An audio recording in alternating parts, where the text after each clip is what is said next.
So guys, അപ്പോൾ എല്ലാവർക്കും weird റിവ്യൂസിന്റെ പുതിയൊരു വീഡിയോയിലേക്ക് സ്വാഗതം. അപ്പോൾ നമ്മളിന്ന് ഇവിടെ റിവ്യൂ ചെയ്യുന്ന മറ്റൊന്നുമല്ല, റയാൻ ഗോസ്ലിംഗ് മെയിൻ ക്യാരക്ടർ ആയിട്ട് വന്നിട്ടുള്ള പ്രോജക്ട് ഹെയിൽ മേരി എന്ന് പറഞ്ഞ മൂവിയുടെ റിവ്യൂയും കാര്യങ്ങളാണ് നമ്മൾ ഇന്ന് ഈ വീഡിയോയിൽ ചെയ്യുന്നത്. ആൻഡി വെയറിന്റെ പ്രോജക്ട് ഹെയിൽ മേരി എന്ന് പറഞ്ഞ നോവലിനെ ആസ്പദമാക്കിയാണ് ഈ ഒരു മൂവി അവർ ഇറക്കിക്കുന്നത്. ഈ സെയിം പുള്ളിയുടെ തന്നെ നോവലിനെ ബേസ്ഡ് ചെയ്തിട്ടായിരുന്നു മാർഷ്യൻ ഇറക്കിയിട്ടുണ്ടായിരുന്നത്.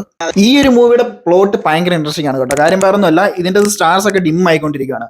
അതുകൊണ്ട് തന്നെ സണ്ണിന് 30 years വരെ ലൈഫ് സ്പാൻ പറയുന്നുള്ളൂ. അങ്ങനെ സംഭവിക്കുകയാണെങ്കിൽ ഭൂമിയൊക്കെ ഫ്രീസ് ആവാൻ ചാൻസ് ഉണ്ട്. അപ്പോൾ അതുകൊണ്ട് തന്നെ റയാൻ ഗോസ്ലിന്റെ ഗ്രേസ് എന്ന് പറഞ്ഞ ക്യാരക്ടർ ഇതിന്റെ റീസൺ കണ്ടുപിടിക്കാൻ വേണ്ടി സ്പേസിലേക്ക് പോകുന്നു. അവിടെ വെച്ചൊരു ഏലിയനെ കണ്ടുമുട്ടുന്നതാണ് ഇതിന്റെ മെയിൻ സംഭവം.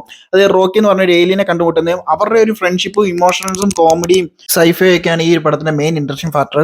തിയേറ്ററിൽ ഇരുന്ന് ഓരോ സീനും കണ്ണ് ചിമ്മാണ്ടിരുന്ന് കാണുമ്പോൾ നമുക്കൊരു കാര്യം മനസ്സിലാവും, റയാൻ ഗോസ്ലിന്റെ കരിയറിൽ തന്നെ വൺ ഓഫ് ദി ബെസ്റ്റ് മൂവിയാണ് പ്രോജക്ട് ഹെയിൽ മേരി എന്നുള്ള കാര്യം.